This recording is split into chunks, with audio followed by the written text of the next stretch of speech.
আসসালামু আলাইকুম ওরহমতুল্লাহি ওবরাকাতুহ। সম্মানিত দর্শক, আজকের এই বৈঠকে আমরা সন্তানহারা এক বৃদ্ধা মার ঈমানি শক্তি কতটুকু এই সম্পর্কে জানব।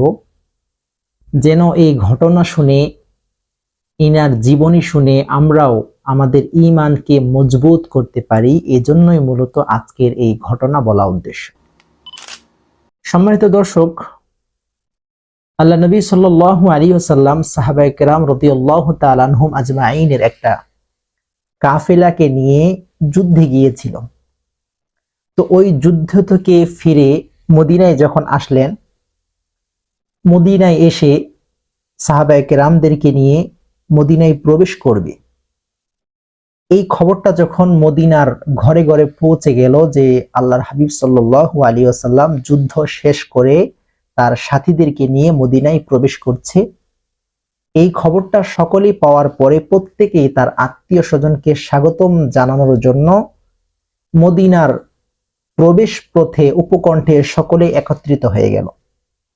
সন্তান এসেছে তার বাবাকে স্বাগতম জানানোর জন্য, বাবা এসেছে তার সন্তানকে স্বাগতম জানানোর জন্য, স্ত্রী এসেছে তার স্বামীকে স্বাগতম জানানোর জন্য, ভাই এসেছে তার ভাইকে স্বাগতম জানানোর জন্য।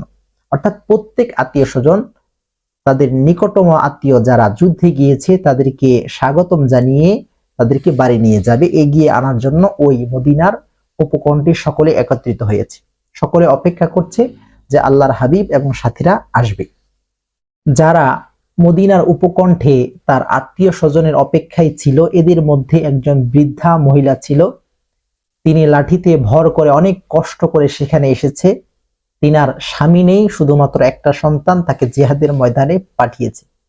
তিনি এসেছে তার সন্তানকে এগিয়ে আনানোর জন্য। সকলে ওখানে উপস্থিত আছে, অপেক্ষা করছে তাদের আত্মীয় স্বজনকে এগিয়ে আনার জন্য।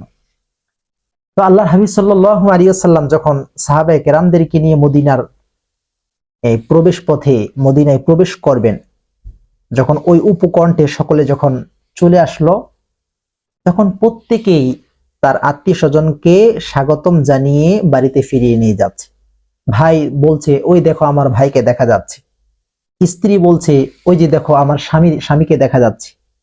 বাবা বলছে, ওই যে দেখো আমার সন্তানকে দেখা যাচ্ছে। অর্থাৎ প্রত্যেকেই প্রত্যেকের আত্মীয় স্বজনকে নিয়ে স্বাগতম জানিয়ে সেখান থেকে বাড়িতে নিয়ে যাচ্ছে।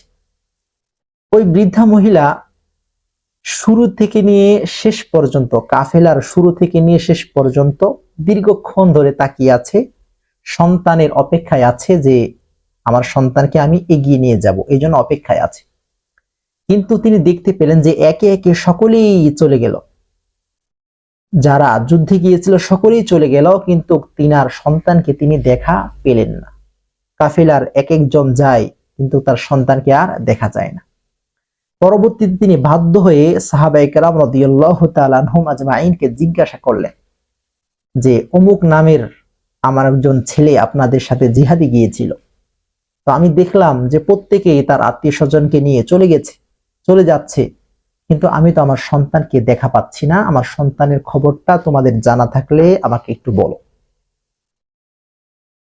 বৃদ্ধার এই কথা শুনে সাহাবায়ে কেরাম রাদিয়াল্লাহু তাআলা আনহুম আজমাইনের চোখ থেকে ঝরঝর করে পানি ঝরছে। তখন সাহাবায়ে কেরাম রাদিয়াল্লাহু তাআলা আনহুম আজমাইন খুব সহানুভূতির সহিত ওই বৃদ্ধা মহিলাকে বললেন, মা, আপনার সন্তানকে আমরা জান্নাতের বিছানায় বিছিয়ে দিয়ে এসেছি। আপনার সন্তান শাহাদাত বরণ করেছে, আপনি শহীদের মা হওয়ার সৌভাগ্য অর্জন করেছেন, আপনার সন্তান আপনার জন্য জান্নাতে অপেক্ষা করছে। মায়ের মন, একজন মায়ের সামনে তার সন্তান মারা যাওয়া, এটা যে কত কষ্ট, বলে সন্তান হারা মায়ের সামনে সন্তানের মৃত্যুর কষ্ট যদি এক পাল্লায় রাখা হয়, আর পৃথিবীর সমস্ত কষ্টকে যদি আরেক পাল্লায় রাখা হয়, তাহলে সন্তান হারা মায়ের কষ্টটাই ভারী হয়ে যায়, এত কষ্ট। তো ওই বৃদ্ধা মহিলা যখন তার সন্তানের মৃত্যুর কথা শুনলেন, তখন তিনি কান্নায় ভেঙে পড়লেন। বৃদ্ধা মহিলার চোখ থেকে ঝরঝর করে পানি ঝরছে, কান্না করছে। কিন্তু তিনি কান্না করছে এবং তার পর্দাটা ঠিক করতেছে, তার নেকাবটাকে ঠিক করতেছে যেন অন্য কোনো পরপুরুষ তিনার চেহারা দেখতে না পারে। আবু দাউদ শরীফে আছে যে সাহাবায়ে কেরাম লক্ষ্য করলেন যে ওই বৃদ্ধা মহিলা কান্না করছে এবং তিনার মুখের যে নেকাবটা আছে নেকাবটাকে ঠিক করছে। তখন সাহাবায়ে কেরাম রাদিয়াল্লাহু তাআলা আনহুম আজমাইন ওই বৃদ্ধা মহিলাকে জিজ্ঞাসা করলেন যে আমরা দেখছি আপনার সন্তান মারা গিয়েছে, আপনার উপরে তো আসমান ভেঙে যাওয়ার কথা, আপনার সন্তান আপনার সামনে মৃত্যু অবস্থায় আছে, আপনার সন্তানের লাশ আপনার সামনে আছে, এমন অবস্থায় তো আপনার পর্দা ঠিক করার কথা না, আপনি তো আপনার সন্তানকে নিয়ে ব্যস্ত থাকার কথা, এমন মুহূর্তে আপনার পর্দা এদিক সেদিক হওয়া তো এটা স্বাভাবিক বিষয়। তখন ওই বৃদ্ধা মহিলা সাহাবায়ে কেরাম রাদিয়াল্লাহু তাআলা আনহুম আজমাইনের প্রশ্নের জবাবে বললেন, আমি কান্না করছি আমার সন্তানের মায়ায়, আমার সন্তানকে আমি ভালোবাসি, এজন্য আমি আমার সন্তানের মায়ায় কান্না করছি। আর আমি যে আমার মুখের পর্দাকে ঠিক করছি যেন কোনো পরপুরুষ দেখতে না পারে, এটা হচ্ছে আমার ঈমানের মায়ায়। আমার সন্তান মারা গিয়েছে ঠিক আছে, কিন্তু আমার ঈমান তো মরে যায়নি। আমার ঈমান আমাকে বলে যে আমার চেহারা যেন অন্য কোনো পরপুরুষ দেখতে না পারে, এজন্য আমি চেহারার নেকাবটাকে ঠিক করছিলাম। সম্মানিত দর্শক, একজন বৃদ্ধা মহিলা যিনার স্বামী নাই, শুধুমাত্র একটা সন্তান ছিল, ওই সন্তান তিনার সামনে লাশ হয়ে শুয়ে আছে, তারপরও উনার ঈমানের চেতনায় তিনার মুখের নেকাব যেন সরে না যায়, তিনার চেহারা যেন অন্য কোনো পরপুরুষ দেখতে না পারে, এই জন্য তিনি কত সতর্ক ছিলেন। তাহলে তিনার ঈমান আর আমাদের ঈমান কেমন?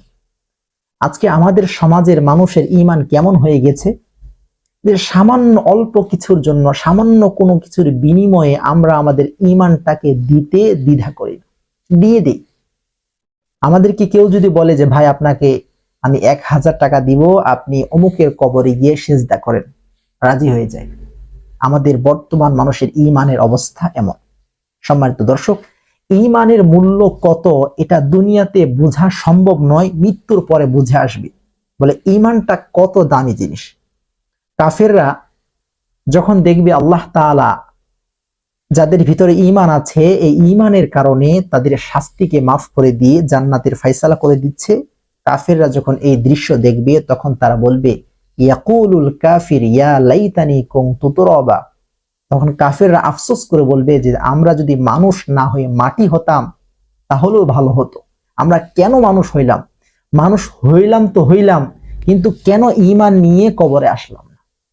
সম্মানিত দর্শক, এজন্য আমাদের জীবনে যা কিছু হয়ে যাক, যতই ঝড় তুফান আসুক, আমরা চেষ্টা করব ঈমানকে ধরে রাখার, আমরা চেষ্টা করব ঈমান নিয়ে কবরে যাওয়ার। কিতাবে আছে যে শেষ সময়ে ঈমানটা এত কঠিন হয়ে যাবে যে হাতের ভিতরে জ্বলন্ত আঙ্গার, জ্বলন্ত আগুন হাতের ভিতরে রাখাটা যতটা সহজ, শেষ সময়ে ঈমানটাকে ধরে রাখা ততটাই কঠিন। এজন্য আমরা আমাদের ঈমান যেন নষ্ট না হয়ে যায়, আমরা যেন ঈমান নিয়ে কবরে যেতে পারি, ঈমানের সহিত যেন এই দুনিয়া থেকে বিদায় নিতে পারি, এদিকে আমরা খুব সচেতন থাকব। আমাদের ঈমান নষ্ট হয় এমন কোনো কাজ আমাদের করা যাবে না।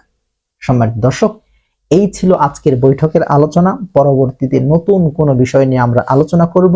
সেই পর্যন্ত সকলে ভালো থাকুন, সুস্থ থাকুন। আল্লাহ হাফিজ।